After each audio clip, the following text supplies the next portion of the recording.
Boa noite, Brasil. Boa noite, Além Brasil. Agora sim, estamos ao vivo em definitivo. São 21 horas, 1 minuto, horário de Brasília. Hoje, conversando sobre emergências psiquiátricas. Quem estará conosco, quem está conosco essa noite? Dr. Leonardo Baldassara, direto de Tocantins. Dr. Teng Sheng-Tung, direto de São Paulo. Falaremos sobre emergências psiquiátricas. E antes eu quero dar meu boa noite especial aqui, algumas felicitações do Facebook. Maria do Rosário, Sueli Rodrigues, Josilene de Almeida, Van Teixeira, Rogério Bosso, Tânia Maria, Caio Neuza e outras centenas de felicitações. Boa noite a todos vocês. Vamos ver primeiro um pequeno vídeo sobre esse tema. Põe no ar.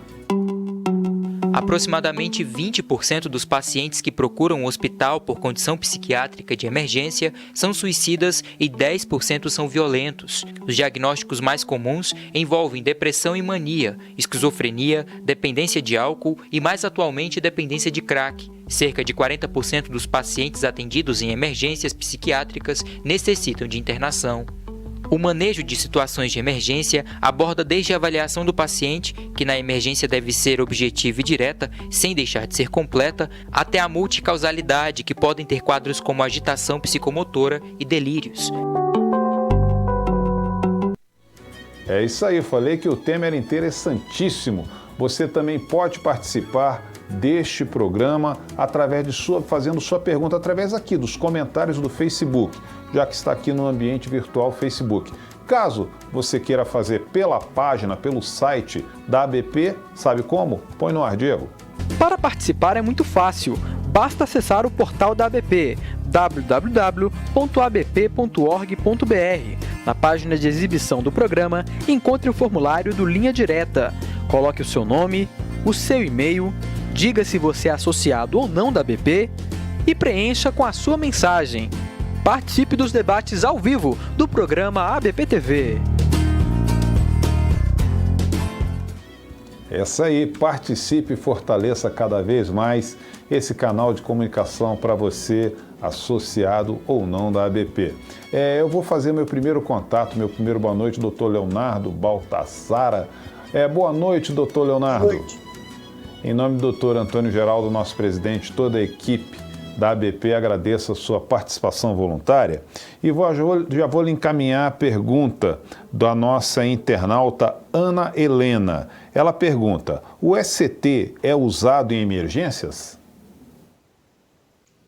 Na verdade, muito pouco. A eletroconvulsoterapia ela pode ser usada para situações agudas, né, surtos, mas ela requer uma avaliação detalhada que nem sempre é possível ser feito num pronto-socorro. Pode-se fazer? Pode, mas a dificuldade técnica é um pouco grande. Vou citar aí alguns exemplos de quando você pode até fazer numa situação de emergência. Transtornos mentais em gestantes, portadores de doenças clínicas que não podem tomar medicações, psicotrópicas, e a síndrome neuroléptica maligna, né? É uma situação de emergência e às vezes você tem que fazer isso. Agora, importante lembrar, dificilmente você faz isso num pronto-socorro, né? Requer uma estrutura hospitalar mais elaborada. Ok, muito obrigado, doutor Leonardo. Vamos agora ao doutor Teng, direto de São Paulo. Doutor Teng, boa noite. Você está me ouvindo, doutor Teng? Estou. Agora sim, eu estou lhe ouvindo também. Doutor Teng, em nome do nosso presidente, doutor Antônio Geraldo, e toda a equipe da ABP, também agradeço a sua participação voluntária nesta noite. E vou lhe passar a pergunta do Ricardo Araújo. Ele pergunta: a equipe de enfermagem que atende pacientes psiquiátricos também recebem treinamento específico? Na realidade, assim, deveria ter sempre um treinamento específico, né, para abordar pacientes agitados, né, agressivos, e pacientes confusos e desorientados também. Infelizmente, a realidade é um pouco diferente, né, porque a maioria das emergências clínicas não tem esse treinamento, e aí os profissionais acabam usando muito mais bom senso, né, e improvisação, sendo que seria extremamente essencial ter esse treinamento, inclusive em emergências clínicas. Muito importante, assim, tentar fazer com que esses treinamentos sejam realizados e que aconteçam, principalmente em relação à contenção física. Os pacientes estão agitados e tem que ter um treinamento específico para contenção física, né, no sentido de ter pelo menos 5 pessoas que vão realmente conter um paciente agitado e ter que ser bem treinados, senão vai acontecer acidentes e problemas. Tá? Ok, muito obrigado, doutor Teng. Vamos de novo ao doutor Leonardo. Doutor Leonardo, vamos responder aqui ao Márcio Sampaio. Ele pergunta: em casos de intoxicação exógena com clara intenção de suicídio, é fundamental que o psiquiatra avalie o paciente nas primeiras horas de entrada no hospital, mesmo que seu grau de consciência não esteja totalmente recuperado, pois o paciente poderá omitir a intenção de cometer suicídio? A participação do psiquiatra no atendimento para intoxicação em que se cogita o comportamento suicida é essencial em todos os momentos. É lógico que muitas vezes na entrada o paciente não é capaz de dar todas as informações. Às vezes os pacientes chegam comatosos, com rebaixamento de nível de consciência, mas a família, os acompanhantes, muitas vezes o SAMU ou bombeiros trazem informações que são importantes para elucidar o caso.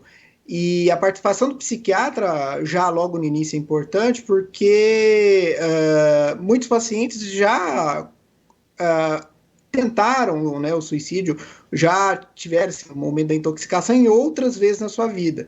E nós sabemos que quanto maior o número de tentativas prévias, maior o risco de socorrer novamente. Agora, na dúvida, né, sobre a intoxicação em si, cabe um exame toxicológico.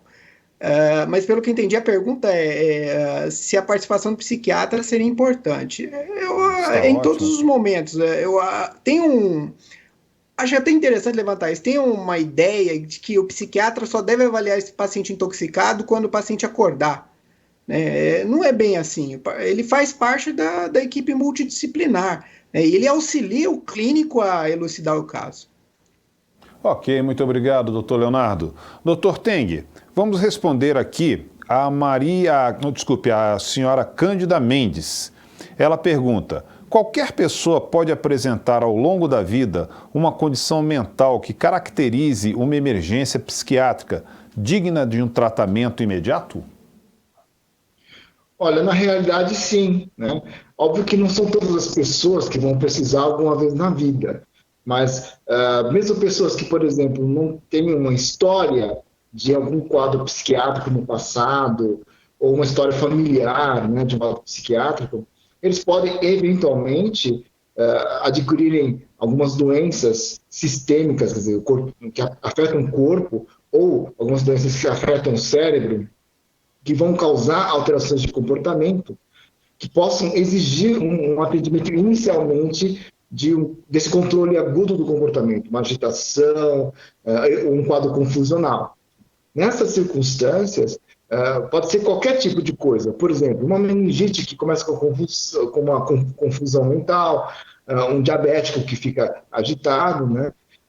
E outras situações. É muito comum, por exemplo, jovens que bebem demais, né, usam drogas, não são ainda dependentes, mas já estão com problemas nesse sentido, e que acabam procurando por socorro e acabam precisando ter uma avaliação, uma orientação psiquiátrica. Então, na verdade, a maioria das pessoas pode ter alguma condição que pode exigir um atendimento em emergência psiquiátrica.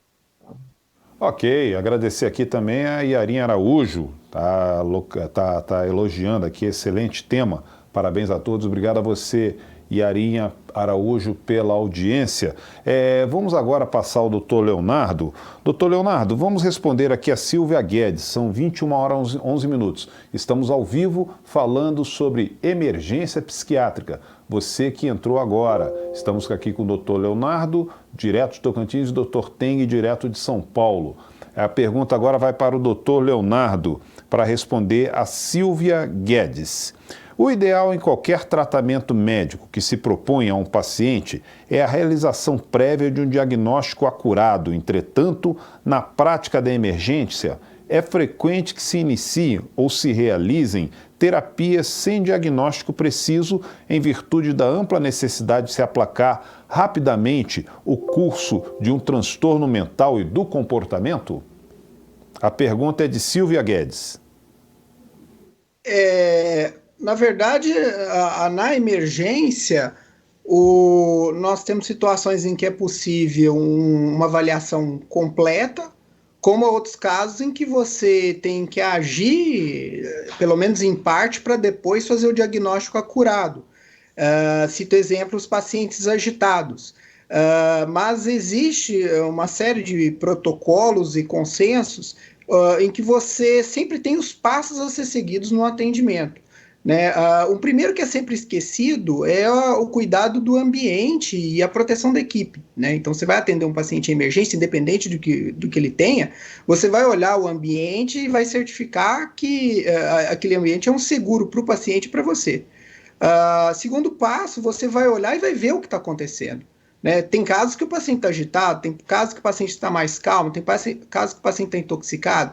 Em cima desse primeiro olhar, você vai ter uma ideia se você vai ter que correr ou se você vai ter mais tempo para fazer a avaliação acurada do paciente.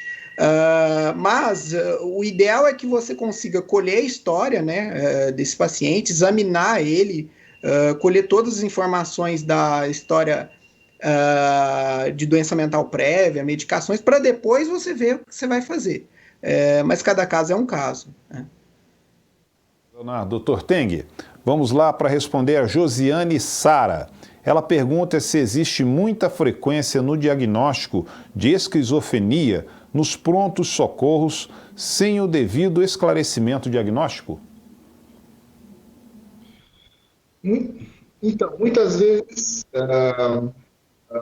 principalmente na situação em que a gente chama de primeiro surto, né?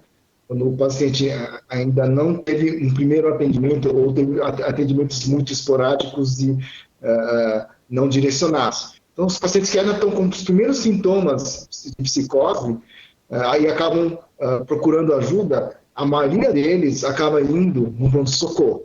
Né? E aí, o quadro de psicose é um quadro assim, sindrômico. A gente não tem um diagnóstico muito claro. Pode ser uma causa orgânica, um tumor cerebral, ou uma medicação que está causando um quadro psicótico, né? Uma droga que pode estar causando um quadro psicótico, mas também pode ser um quadro psicótico funcional, inicial, uma esquizofrenia que está tendo sua primeira crise. Então, de qualquer forma, num pronto-socorro, a gente sempre avalia primeiro as informações que a gente tem, e se as informações são pequenas e o quadro é muito inicial, é muito no começo, a gente sempre pensa assim, é uma coisa mais ampla, sindrômica, que a gente vai trabalhar podendo ser desde uma coisa orgânica até uma esquizofrenia de fato. Pode até ser, por exemplo, uma depressão psicótica ou um bipolar psicótico grave, né, que tem muitos sintomas delirantes e alucinatórios. Nessa situação também se confunde muito. Né? Assim, importante na emergência é tentar o máximo de informação possível para fazer o melhor diagnóstico possível. Né? Depois, na evolução, vai se colhendo mais informações, vai se observando a evolução, a gente pode fechar um diagnóstico cada vez mais preciso e correto. Né? De qualquer maneira, precisamos trabalhar com uma hipótese diagnóstica que, no pronto-socorro, às vezes, é muito ampla, muito tipo uma psicose a esclarecer. Mas mesmo assim tenho que fazer, tenho que tratar, abordar e sempre tentar aprofundar mais informações para melhor diagnóstico. Ok, doutor Teng, muito obrigado. Doutor Leonardo, vamos responder agora a Samantha Saniak. Pergunta: o SUS está preparado para atender emergências psiquiátricas? Não em todos os locais. Temos excelentes serviços de emergência, com excelentes estruturas, mas grande parte, pelo menos parcialmente, carece de material. E tem ainda muitos pronto-socorros que sequer você tem uma sala para executar um atendimento mais privado, né? A verdade é que as emergências psiquiátricas, elas não recebem tamanha importância como as outras emergências, né? Eu sempre dou as aulas lembrando os alunos, olha, é uma emergência como emergência cardiológica, emergência ginecológica, pediátrica, né? Uma emergência médica, e os gestores deveriam estar preocupados. Mas, fazendo justiça, existem serviços de emergência que são modelo de atendimento, sim, então não são todos que carecem de estrutura, mas grande parte precisa ser reajustado. Vai desde falta de uma sala para você fazer o atendimento, até uma sala específica para lidar com os pacientes agitados, né? O que nós chamamos de sala de agitação ou sala de observação aguda. E tem ainda serviços de emergência que, na verdade, tem carência de medicamentos básicos, né? No século XXI é meio um absurdo faltar haloperidol para medicar um paciente agitado. E a nossa missão, né, como comissão de emergências, é justamente tá mudando essa ideia, né? Tá mostrando que emergência é uma prioridade e espero que os gestores se sensibilizem aí com a nossa causa. Obrigado, doutor Leonardo. Doutor Teng, vamos aqui a uma pergunta aqui do Facebook, do José Rubens Naime. O protocolo na tentativa de suicídio sempre leva à internação psiquiátrica? Não necessariamente, né? Depende muito das circunstâncias, né?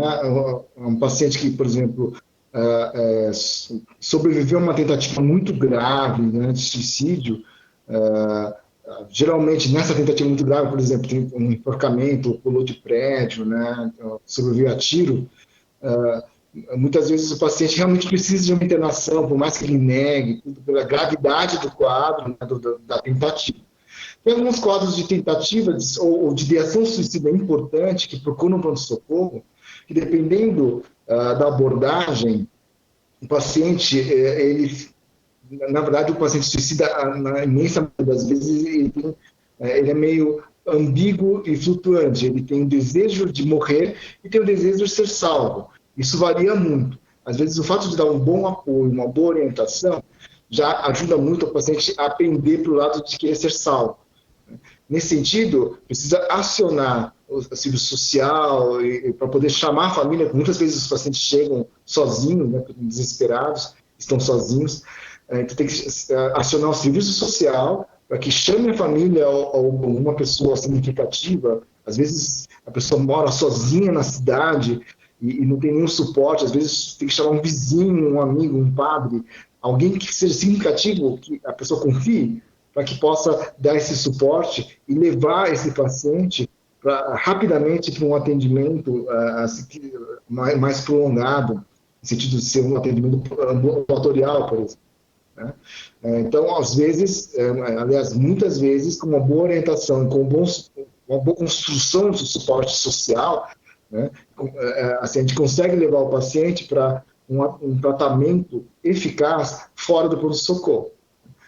Então, isso depende muito da avaliação dos fatores de risco, da condição que o paciente está naquele momento. Né? E, na dúvida, não existe uma segurança de que a família ou o suporte social vai conseguir dar conta com segurança e com garantias, né, de que o paciente não vai tentar suicídio, é melhor internar. Ok, obrigado, doutor Teng. Doutor Leonardo, vamos responder também a mais uma pergunta do Facebook. Aproveite, você está aqui no Facebook e mande seu comentário. Você que entrou agora, são 21 horas 20 minutos, horário de Brasília. Estamos ao vivo aqui pelo Facebook da BP falando sobre emergências psiquiátricas. Quem está conosco, doutor Leonardo de Tocantins e doutor Teng de São Paulo. E é para o doutor Leonardo que eu vou fazer agora a pergunta da Maria Ribeiro. Como atuar em uma situação de emergência psiquiátrica sem haver psiquiatra no local. Sou enfermeira de emergências e costumo pegar muitos casos assim, e os envolvidos ficam sem saber como proceder. Inclusive, a resposta é parecida com uma resposta a uma pergunta anterior, e até importante, porque eu friso alguns outros dados importantes. Primeiro passo é você avaliar o ambiente para garantir a segurança do paciente e da equipe, né? Então, se for um ambiente que existe um paciente agitado, com material que pode ser arremessado, ou um paciente confuso que pode tropeçar, você não vai entrar ali sem antes retirar esses objetos. Consultório para atender um paciente agitado, por exemplo, ou uma sala, o ideal é que tivesse duas portas, né? Uma entrada e uma saída. Se você tiver um paciente muito agitado que não quer contato nenhum, o ideal é que você não aborde esse paciente sozinho e só volte ao local quando você estiver acompanhado. E como o Dr. Teng disse, se for um paciente que vai requerer contenção, que sejam no mínimo 5 pessoas. Depois você vai olhar e ver o que está acontecendo, né? O primeiro ato numa emergência é saber, poxa, mas o que está acontecendo, né? Por que você está agindo dessa forma? E ver se também não se trata de uma abordagem simples. Pacientes agitados, muitas vezes, eles ficam agressivos por sede, fome, ou muitas vezes por não estar sendo compreendido. Então você vai tentando, aos poucos, estabelecer uma via de comunicação. Estabelecida a primeira via de comunicação, você vai tentar colher o máximo de história ou de informações para aí estar tomando a medida mais correta. Lembrando que sempre a melhor medida, vamos dizer, é aquela que requer uma abordagem menos invasiva, ou seja, diálogo.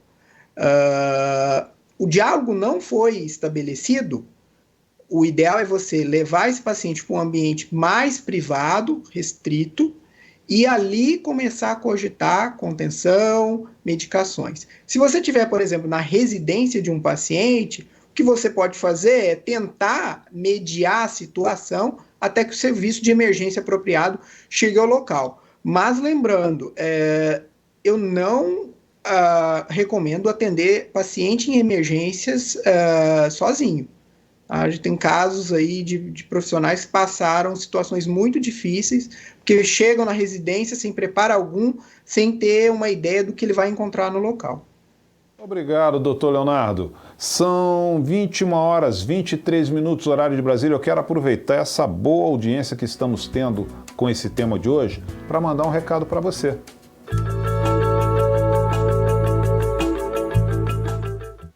Pois é.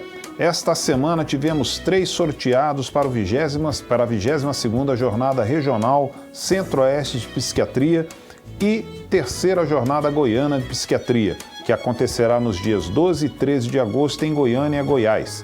Os agraciados são Astrogildo Cetini Pessoa Filho, Lizarbe Kelbert, Suzy Mara Maia dos Reis.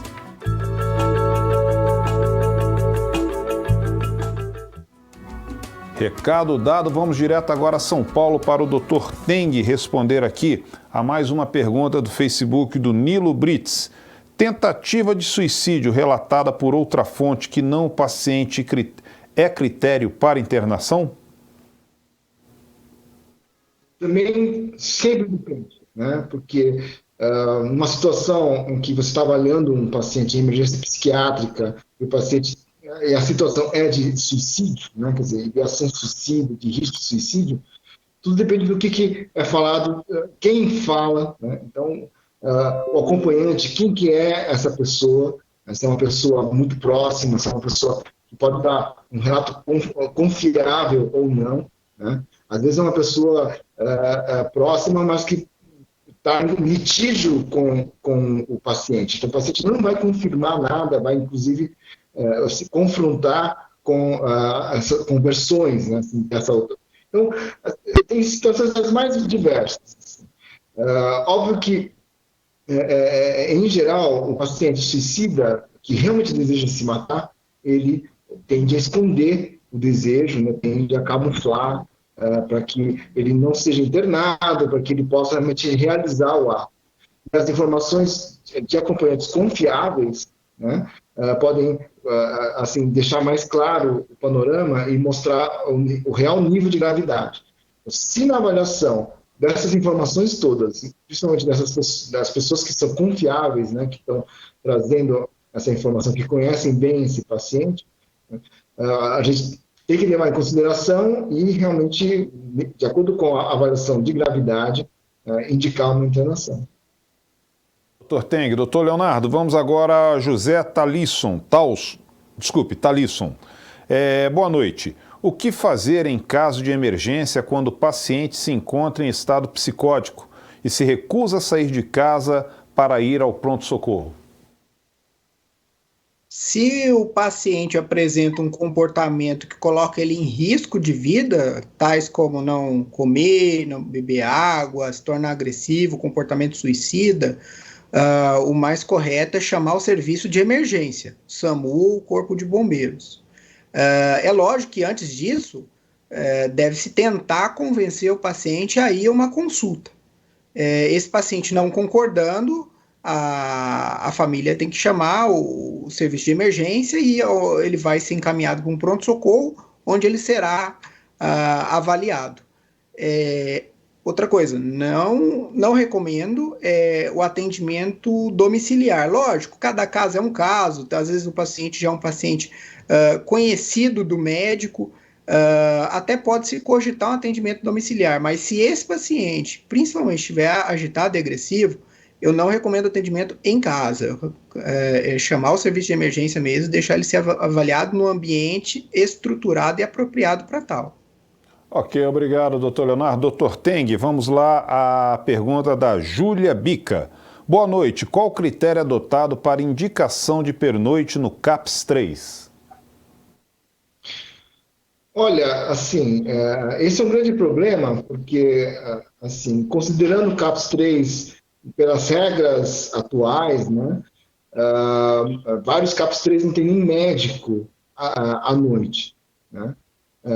Então, vai ter um enfermeiro, às vezes um técnico de enfermagem, às vezes nem algum outro tipo de profissional de saúde que fica mais complicado ainda.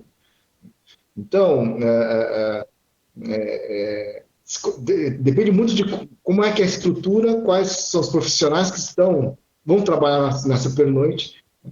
Em havendo um médico com uma equipe de enfermagem, aí a maior parte dos pacientes em agitação, que tem um quadro psiquiátrico mais puro, sem uma comunidade clínica muito grave, eles poderiam até ficar num CAPS, né? Mas como provavelmente isso é uma situação extremamente rara, a maioria das vezes não tem um médico à noite, então só alguns pacientes que talvez tenham sido medicados, né, durante o dia e que precisam e tenham algum risco de ter alguma complicação à noite, mas que estão bem medicados, poderiam fazer esse pernoite com algum profissional no local.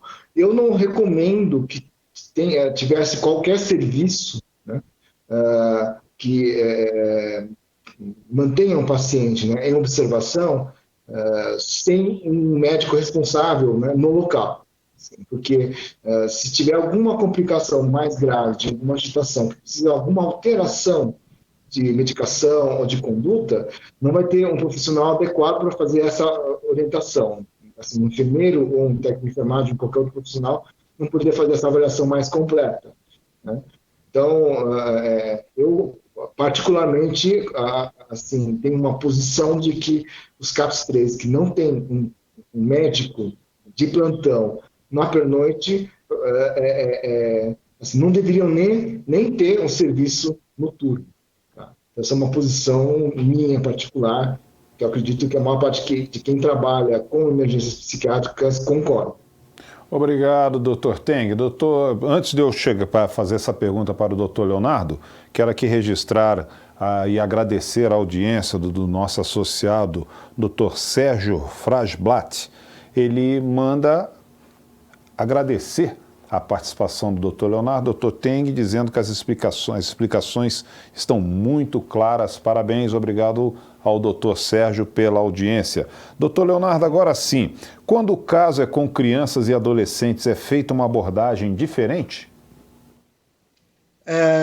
Sim, na verdade, você requer acompanhamento dos tutores, genitores, né, dos pais, dos responsáveis. Você precisa colher a história da criança, do adolescente, mas também tem que colher a história junto aos pais. E geralmente a história da criança e do adolescente é uma história um pouquinho mais longa.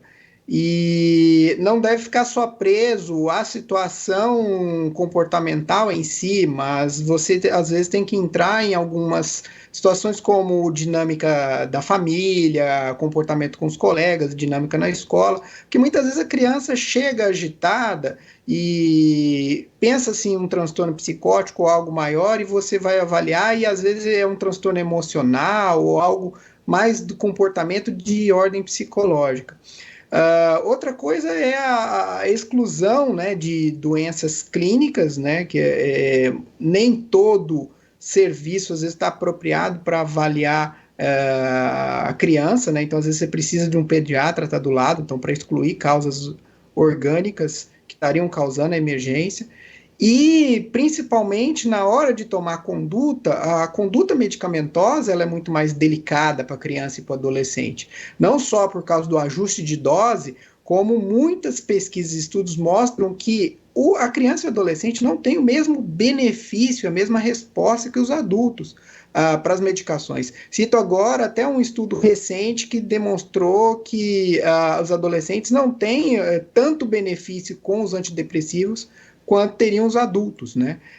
Criança, então, se tiver agitada, as doses das medicações devem ser extremamente calculadas, com cuidado, e deve-se pensar muito antes de prescrever. Além de que a monitorização tem que ser feita com extrema cautela. São 21 horas e 33 minutos, estamos já na segunda parte do nosso programa sobre emergências psiquiátricas e eu faço agora a pergunta ao Dr. Teng Shei. Dr. Teng, essa pergunta vem da Verônica Lemos através do nosso Facebook. Ela pergunta, mesmo sucateados, os hospitais psiquiátricos podem oferecer melhoria aos pacientes? Olha, realmente assim, lógico que hospitais sucateados têm menos condições, né? Os profissionais com poucas condições de trabalho não vão conseguir fazer um trabalho ideal e às vezes até dificilmente conseguem atingir um mínimo suficiente, né? Agora, assim, tudo depende, né, do profissional, dos profissionais, né? Não só o médico, mas toda a equipe de enfermagem, todo o resto, né, que está comprometido de fazer o que pode dentro do que tem, né? Então, improvisar situações, não tem faixas adequadas, então assim, tenta-se usar assim, faixas que já existam, mas assim, aí você tem que ter mais cuidado ainda para situações específicas, porque se você usar faixas de contenção, que são faixas dessas de fazer curativos, você tem mais chance de garrotear e lesar membros. Então, nessas situações de improvisação, você tem que ter mais cuidado ainda, mais atenção ainda, né? Mas o mais importante é, assim, se tiver total ausência de condições, acho que precisa denunciar, sabe? Tem que falar com o CRM, tem que falar com a Corém, que assim, olha, aquele serviço não tem condições, assim, é um risco para o paciente, é um risco para os profissionais, né, serem atendidos nessas circunstâncias. Porque se não tiver esse tipo de denúncia, assim, quem assume a responsabilidade é quem atende, né? Então, eu acho que a gente precisa ter essa clareza de que assim, a gente faz o que pode, porque tem que auxiliar o próximo, né, com toda a nossa técnica de conhecimento, mas a gente precisa também cobrar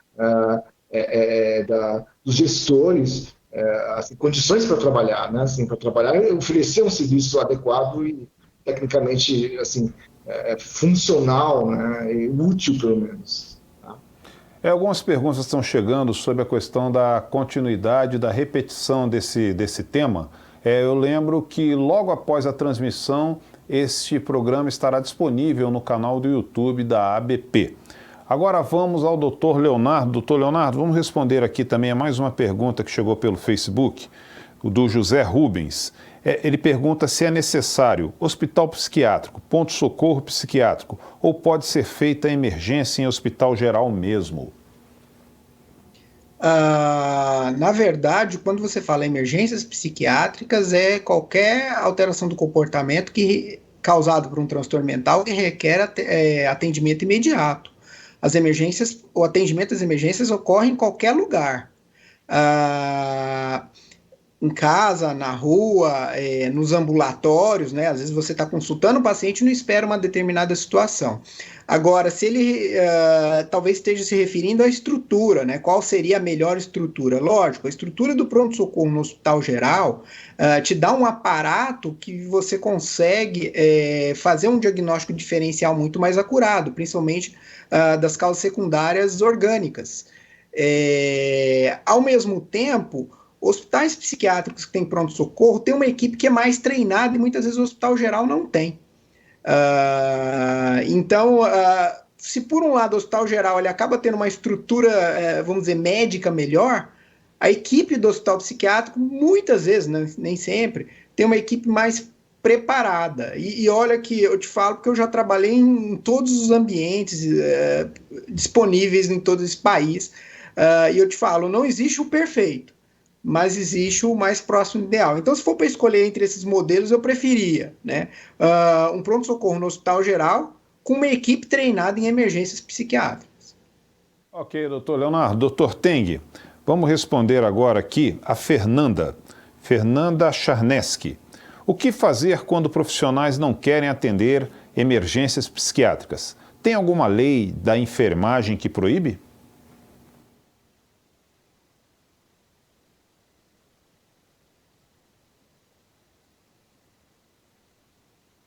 Porque, de qualquer forma, um paciente que precisa de um atendimento de emergência, ele tem que ser atendido, né? Óbvio que aí a designação de qual que é o profissional mais adequado, ou mais treinado, ou mais habilitado, capacitado, isso depende assim, de como é estruturado, né, o pronto-socorro, como são estruturadas as equipes, né? E, de qualquer forma, precisaria ter, assim, minimamente, uma equipe de 4 a 5 profissionais da enfermagem, todos os plantões, que estão preparados para atender uma agitação psicomotora, né? Eles precisam estar treinados e que, caso haja agitação psicomotora, eles coloquem isso como prioridade, abandonem seus postos e vão lá atender a situação, porque é uma situação que pode causar grandes prejuízos para vários outros pacientes, acompanhantes e profissionais, etc. Então, assim, essa questão, se algum profissional de enfermagem, né, se acha que não tem condições de atender uma emergência psiquiátrica, isso precisa ser declarado pelo profissional à sua chefia, a sua chefia tem que, assim, aceitar. Agora, de uma forma geral, todos os profissionais de enfermagem precisam saber que eles, teoricamente, devem ter esse treinamento e, assim, às vezes a emergência psiquiátrica acontece, quer dizer, uma situação de agitação, uma situação mais grave acontece num local, assim, que está junto com você, ou num paciente que era sua responsabilidade. Então, não pode deixar de atender simplesmente porque você fala, eu não sou capacitado. Naquela hora, você precisa ter um conhecimento básico para poder abordar aquela situação. Mas, em geral, não se aborda isso sozinho. Então, a primeira coisa que se faz é você se proteger e você pedir ajuda para as pessoas que poderiam ser capacitadas para te ajudar. Tá? Mas deixar de atender, simplesmente fugir e falar assim, isso não é comigo, porque eu não sou treinado, capacitado, isso também pode ser abandono de tarefa, né, de negligência, né, de omissão. Tá? Então, isso também é um grande problema. Então, a questão principal é, a chefia precisa treinar todo mundo, né, e precisa fazer com que todo mundo seja capacitado, porque isso pode acontecer a qualquer momento com qualquer paciente seu. Né?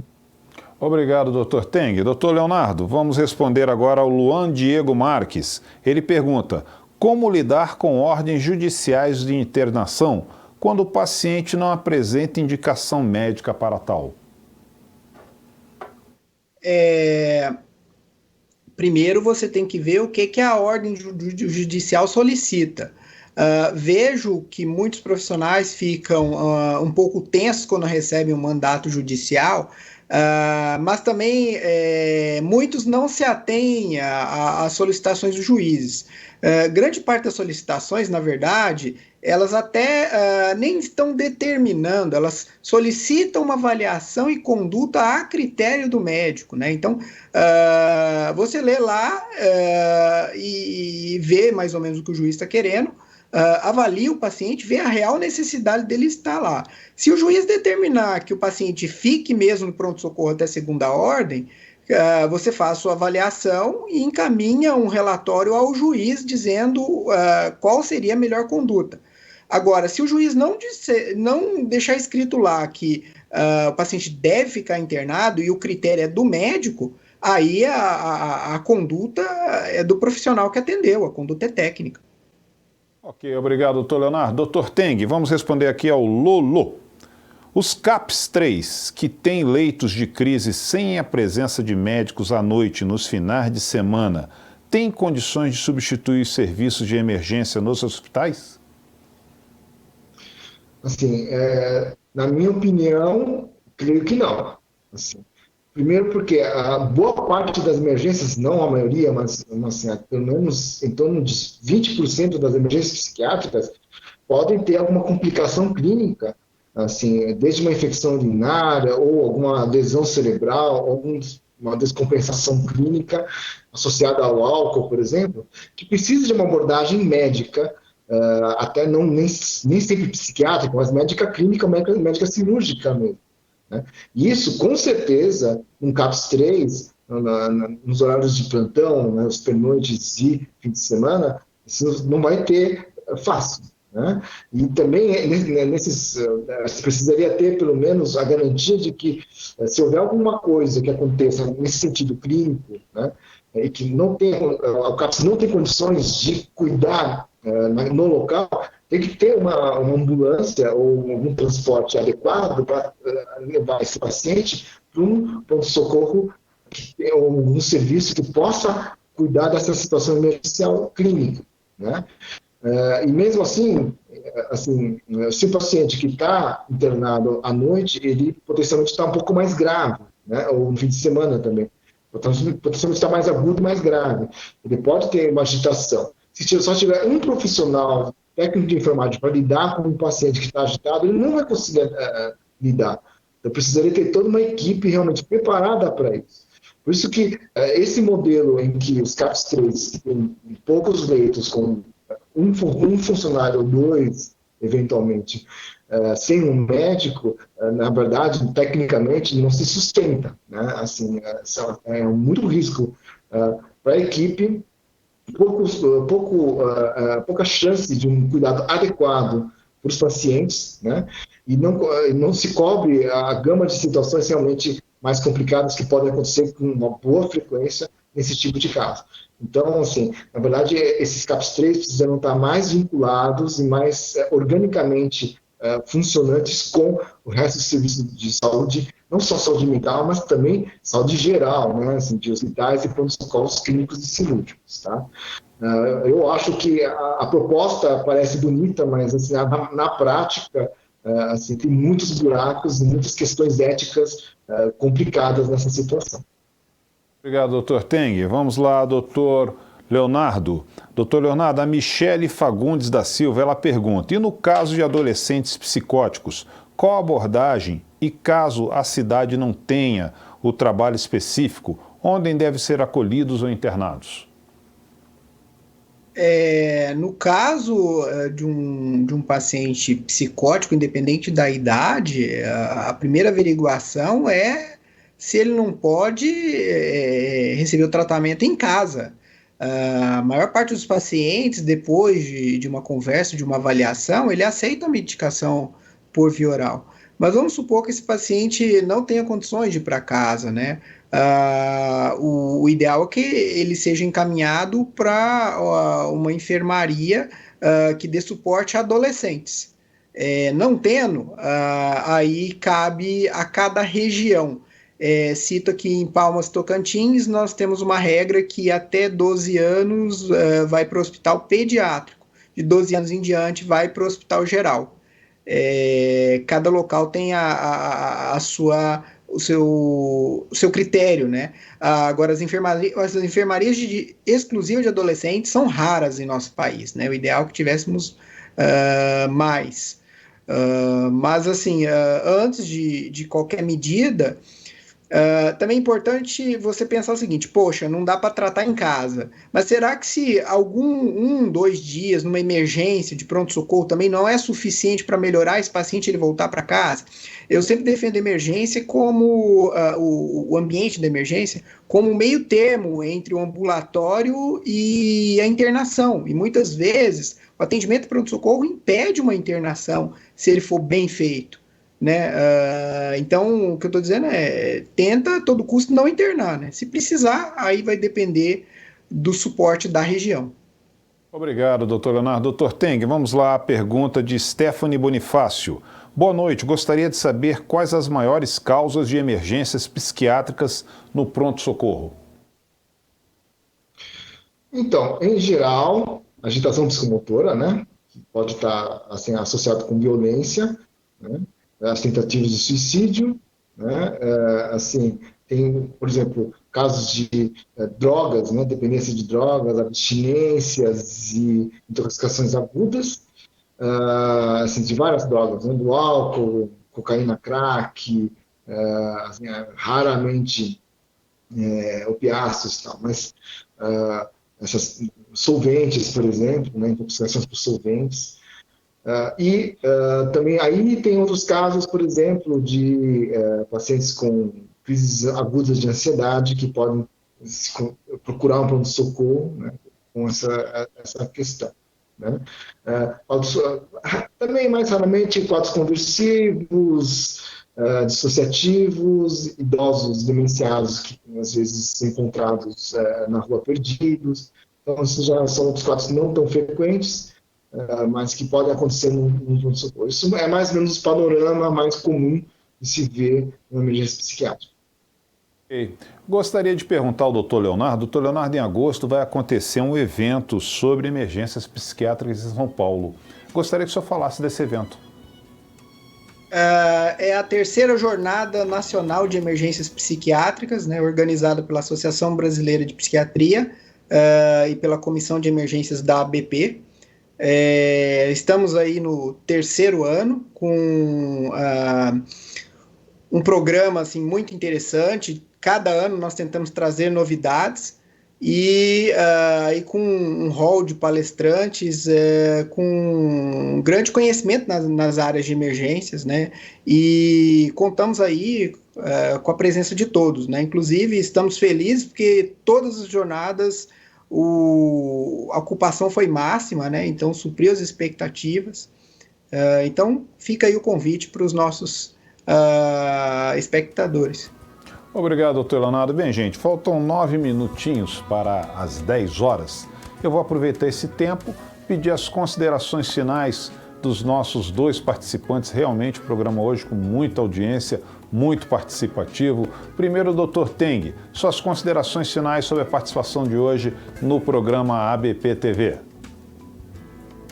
Então, quero assim, congratular a ABP por essa iniciativa. Assim, é um tema que assim, é de extrema importância. Você pode perguntar para qualquer professor de psiquiatria, qualquer gestor que trabalhe realmente na área, qual a importância da emergência psiquiátrica. Todo mundo vai concordar que é extremamente importante, né? E é uma área que tem muito pouco cuidado no sentido de assim, interesse científico, acadêmico.